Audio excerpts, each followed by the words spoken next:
আমি যে বিষয় আজকে আলোচনা করব সেটা আছে গাড়ি চালকদের নিয়ে। তো খুব গুরুত্বপূর্ণ কিছু কথা বলবো, তো মনোযোগ দিয়ে শুনি। তা প্রথমত আমরা জেনে নিই যে আজকে যে আমরা গাড়ি চালাই, মাইক্রো বাস, ট্রাক, যে কোনো গাড়ি হোক, তো যখন আমরা গাড়ি চালাই তখন অনেক শান্তি বোধ করি কিংবা খুব আনন্দ ভোগ করি। যাই হোক, যেভাবে হোক আমরা গাড়ি চালাই, গাড়ি চালানোর মাধ্যমেই কিন্তু ছিনতাই হয়। তো ছিনতাইটা কি করে হয় আর কেমনে হয় আর কোথা থেকে হয়, এই নিয়ে আমি কিছু কথা বলবো। তো কথাগুলো আমরা মনোযোগ দিয়ে শুনি।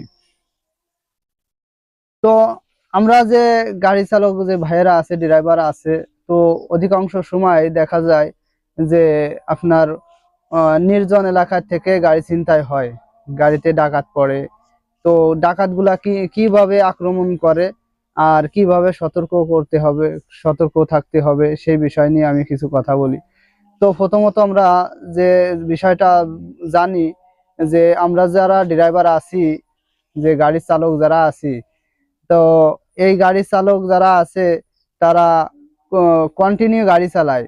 তো অধিকাংশ সময় দেখা যাচ্ছে নির্জন এলাকায় চলে যায়, আস্তে আস্তে যাইতে যাইতে অনেক দূর চলে যায়, ফেরার পথে নির্জন এলাকা বাদে সেই সব নির্জন এলাকা থেকে যত দ্রুত সম্ভব বেরিয়ে আসার চেষ্টা করব। তো আমরা অধিকাংশ সময় দেখা যায় নির্জন এলাকায় থেকে আবার অধিকাংশ সময় আপনার কিছু লোক দেখা যায়, হয়তো একজন, হয়তো দুইজন, এরকম লোক দেখা যায়। তো এই লোকগুলা কারা? এই যে যে আমরা সামান্য, বিশেষ করে যে মাইক্রো থেকেই ডাকাতটা বেশি আসে। অধিকাংশ সময় বাংলাদেশে আমি যা দেখছি যে মাইক্রো থেকেই ডাকাতটা আসে। তো এই ডাকাতেরা প্রথমত কি করে, যদি একজন একটা মাইক্রো, যদি একটা গাড়ি আসে নির্জন এলাকায়, তো ওই এলাকা থেকে একটা লোক যেভাবে হোক আপনাকে আঁকড়ানোর চেষ্টা করবে।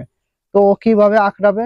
তো ওই যে যে মাইক্রো চালাচ্ছে চালক, তো সে দেখলো যে একটা লোক সামনে আছে, কিন্তু আশা আছে যে ওটা কে কিংবা কোথা থেকে আসলো এটা জানার দরকার ছিল না, আর জানার দরকারও নাই। তো এই যে যে গাড়ি চালক, ও যত দ্রুত সম্ভব তাকে এড়িয়ে যাওয়া, আর নয়তো ওরকে ওকে যদি আমরা সরাতে যাই কিংবা ওই গাড়ি চালক সরাতে যায়, তো সেই ক্ষেত্রে দেখা যাচ্ছে মহা বড় একটা ভুল হতে পারে। আর বিশেষ করে আছে যে গাড়ির ভিতরে লোকজন থাকবে কিংবা ড্রাইভার একা থাকতেও পারে, তো সেই ক্ষেত্রে তার খুব ঝুঁকিপূর্ণতা আছে জীবনের।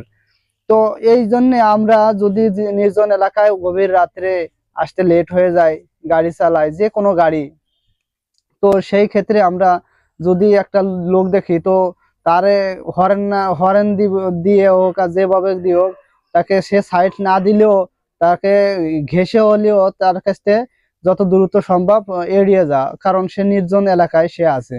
আর এটা বুঝতে হবে তখন এই ড্রাইভারদের, যে সে যেহেতু রাস্তার মাঝখানে আছে কিংবা সাইডে আছে কিংবা দাঁড়ানোর চেষ্টা করছে, সেহেতু বুঝতে হবে যে এ একা না, সাইডে আরো লোকজন আছে। তো এই ক্ষেত্রে আমরা যারা গাড়ি চালাই, যে ড্রাইভার ভাইয়েরা আছে, আমি খুব সতর্ক করব যে বিশেষ করে যে মাইক্রোতে ডাকাত আসে। তো ওই ওই যে যে মাইক্রো থেকে ডাকাত আসে, ডাকাতেরা কি করে সর্বপ্রথম, তো সর্বপ্রথম একটা গাড়ি যখন নির্জন এলাকায় পায়, তখন ওই ডাকাতেরা অপেক্ষায় থাকে যে কখন একটা গাড়ি নির্জনে আসবে আর আমরা তাকে প্রতিহত করব, তার মাল জিনিস ছিনতাই করব। যাই হোক, অনেক সময় দেখা যায় যে কিছু টাকার জন্য, কিছু মাল জিনিসের জন্য আপনার ওই জীবনটাও নিয়ে নেয়। ওদের তো মায়া দেওয়া নেয়, যে জীবন নিতে মায়া দেওয়া লাগবে তাও নেই। তো এই ক্ষেত্রে দেখা যায় অনেক পরিবার ঝুঁকির মধ্যে থাকে, তাদের পরিবারে নেমে আসে দুর্ভিক্ষের ছায়া। তো এই জন্য আমি ড্রাইভারদের সতর্ক করার জন্য আমি আজকে কিছু কথা বলছি। তো এই যে যে নির্জন এলাকায় মাইক্রো, বিশেষ করে মাইক্রো চালক যারা আছে, বিশেষ করে এই নির্জন এলাকা থেকে যত দ্রুত সম্ভব তত দ্রুত এড়িয়ে যাওয়ার চেষ্টা করবেন। কারণ যদি বাইচান্স আপনার সামনে কোনো লোক এসে যায়, তো সে যদি আপনাকে ঠেকানোর চেষ্টা করে, তো আপনি যত দ্রুত সম্ভব তাকে এড়িয়ে যাওয়ার, কারণ কি, যদি আপনার সামনের যে গিলাস আছে, এই সামনের গিলাসের উপর ডিম ভেঙে দেয়, ওদের মূলত কারণ হচ্ছে প্রথম আপনাকে কিভাবে ঘায়েল করবে। প্রথম আপনাকে ছুরা মারতে পারবে না, কোনো আঘাত করতে পারবে না। সেই ক্ষেত্রে আপনারে থামানোর জন্য ওই যে যে ডিম আছে, ফার্মের ডিম হোক আর যে ডিম হোক, ওই ডিমটা কাছের উপর ভাঙবে। ভাঙা পর দেখা যাচ্ছে যে অনেকগুলা ডিম একসাথে ভেঙে দিচ্ছে।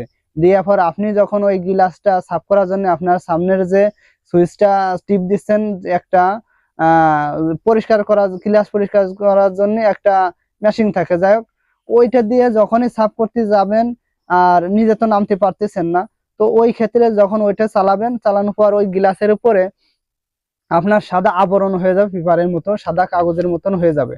ভুলেও এই কাজটা মোটেও করবেন না, সাফ করতে যাবেন না। যতটুকু দেখা যাবে ততটুকুই আপনার পক্ষে ভালো। তৎক্ষণাৎ আপনি সেখান থেকে সরে চলে যাবেন। আর যখনই আপনি ওটা মোছার চেষ্টা করবেন ওই মেশিন দ্বারা, তো মোছার সাথে সাথে আপনাকে কি করবে, ওই আপনার গিলাসের উপর একটা সাদা আবরণ পড়ে যাবে। আবরণ পড়ে যাওয়ার কারণে আপনি কিন্তু সামনে কিছুই দেখতে পারবেন না। দেখতে না পারাতে আপনার জীবনটা বাঁচানোর জন্য আপনি কিন্তু ব্রেক করবেন, আর ব্রেক করা মাত্রই সে সুযোগ পেয়ে যাবে। তো এই ক্ষেত্রে যারা আমরা মাইক্রো চালক যারা আছি, গাড়ি চালক, যে বিশেষ করে যেগুলো গাড়ি আঁকটা অবস্থায় থাকে, তাদেরকে আমি হুঁশিয়ার করছি যে এই যে যে যারা যদি আপনার এরকম দুর্ঘটনার মধ্যে শিকার হন, তো এই যে যদিও বাইসেন্স আপনার গাড়ির সামনের কাচের উপর যদি ডিম ছুঁড়ে মারে, ডিমটা ভেঙে যায়, তো যেটুকু দেখা যাবে সেটুকুই আপনি পালানোর চেষ্টা করবেন গাড়ি নিয়ে। তো নামার চেষ্টা করবেন না, আর ওটা ওই মেশিন দ্বারা, ওই যেটা বিরাস আছে ওটা দিয়ে মুছার চেষ্টা করবেন না। কারণ ওটা যে যখন আপনি মুছার চেষ্টা করবেন তখনই আপনি বিপদে পড়বেন। তো এই জন্য আমি আপনাদের এই কথাগুলো বলছি। আর বিশেষ করে যদিও নির্জন এলাকায় আপনি ধরা খেয়ে যান, তো সেই ক্ষেত্রে আপনার আপনার করণীয় কিছু নাই, কারণ আপনি ধরা খেয়ে গেছেন।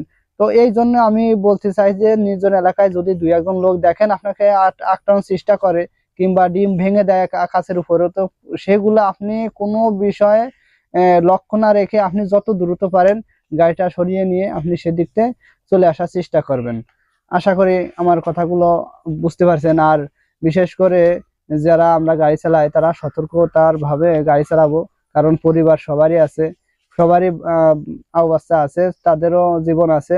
তো এই ক্ষেত্রে আমরা চালক যারা আছি, গাড়ির পরিচালক আছি, যারা ড্রাইভার ভাইয়েরা আছি, তো আমরা সতর্ক হই।